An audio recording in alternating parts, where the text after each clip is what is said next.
Darren, it's been touched upon in previous interviews that you've not had a league win here since the end of August, which is always the frustrating thing, and we love a stat.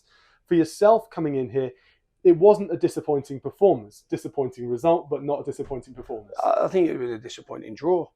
I've been disappointed with a point. We were very dominant from start to finish. Very, very dominant. And we all know it's very easy to say it, but that last touch and that clinicality, evades us at the moment. But we're getting to some brilliant positions. I think defensively we look strong. We'll address the defending corner, which we need to now. I thought that our play warranted 3 wins, not 1 win, 3 wins. And there was chances of plentiful. But, with that young team, I was just pleased they kept on throwing every punch that they had. I thought it was a really, really pleasing thing. They never stopped. They kept pushing right until the final whistle. And on another day, it's 4 or 5. I don't think anyone would begrudge us 4 or 5 after such a dominant performance. It's frustrating though, isn't it, as well? Because like you say, you have the opportunities and just not quite getting there. It's like the final moment, that bit of composure, that bit of luck that you need to get over the line. But the shoots of recovery are certainly there for us all to see. What are the players saying? How are they reacting in the dressing room? Oh, they're very disappointed. They know where we've been in deficit today. We've been in deficit with the numerous chances, but we all take that together. We defended that corner, their goal. We defended together. We defended as a team. So we always take accountability for that as a group and as a squad. There's no hiding place. We don't hide from anyone after games. I was really, really, really pleased with their attacking intent today. I thought their attacking intent was excellent. It should be a forwards dream, that performance. It should be a forwards dream to maybe get 2 or 3 goals. They could have done that comfortably. I thought first half we didn't attack the back post well enough. And second half, the variety of chances were plentiful. So, but that's the game, isn't it? That's the ideology of the game. You have to outscore your opponent, and you have to hold your hands up.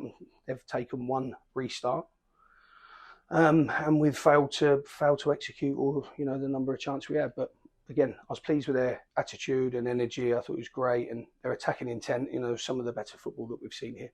I think the second half was a marked difference to the first half. The first half was a very cagey affair from both sides. The second half seemed to open up a fair bit, as often it does in these sorts of games. Jääskeläinen was forced into a couple of very good saves from the edge of the area, one from Michael Cheek in particular. He's looking very, very assured in the goal, which must be breathing confidence throughout the back line there as well. What can you do, though, to sort of unlock the forwards and help them find their... No, they'll get there. They've all had really difficult seasons. I mean, apart from Armand, who's been readily available. The other 4 have not been with us at all. I think I worked out the other day, Reece Brown had been with us for 26%, Cox for 20%, Pavey and obviously Walker are new players. So they've not been with us long. That'll come. All these things come. The really pleasing thing is we're very, statistically, we're very good defensively. We're one of the best defensive records in the division. We know by just looking at the basic numbers that we haven't scored enough goals. I think if we'd have scored 9 more goals in drawing or losing positions to create a draw, I think we'd have 17 extra points. We worked that out the other day. So very, very close. We're on the cusp of that. And those players will get there. No one can persuade me that Reece Cox won't find that finish like he could have done today. Or Pavey's getting fitter, Walker's getting fitter, Brown's getting fitter. Their season started maybe 2 or 3 weeks ago, these players. So we've got to make sure we plod along with them. We've got to make sure that we're pragmatic with them. We're making some good chances. Their quality in that final moment could be better. Of course it could. It'd be mad of me not to admit that. But they're getting there. They're getting there. They're very, very close. We're very close for being a very good team. Got a bit more space between fixtures now for a couple of weeks, which is presumably a good thing for you because it gives the players a bit more time to get back to fitness and also a bit more time for you to work with those that have come in. You signed a lot of players in the summer, so it makes it hard to kind of get them onto the page straight away. How do you approach the next couple of weeks with the FA Cup game coming up and then the away game in the league? I think we've given ourselves, Tuesday and today, we've given ourselves a very good platform to build our play, build our attacking. It was nice this week having the same team to work with through 2 different challenges. So that was pleasing, and the more we can do that, the more consistency we'll get in our messages, the more they can practice, the more they can try, and the more then they'll execute.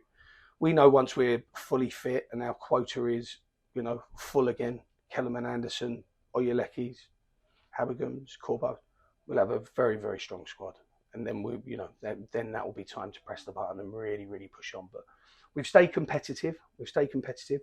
Nothing's decided now, and there is a very, very strong run in this team. I know it. Yeah, some big players missing. You named a few there that leave a lot out there after every game as well. Finally, unfortunately, we do have to touch on it. There was a bit of a coming together in the tunnel at the end of the game. What can you tell us about what happened? Just very competitive teams. 2 very competitive teams. Players that care deeply about winning and losing. That happens every week. Every week that happens in the last 20 years. So no, nothing naughty. Just some competitive edge to it. Darren, well done. Thank you. Top man.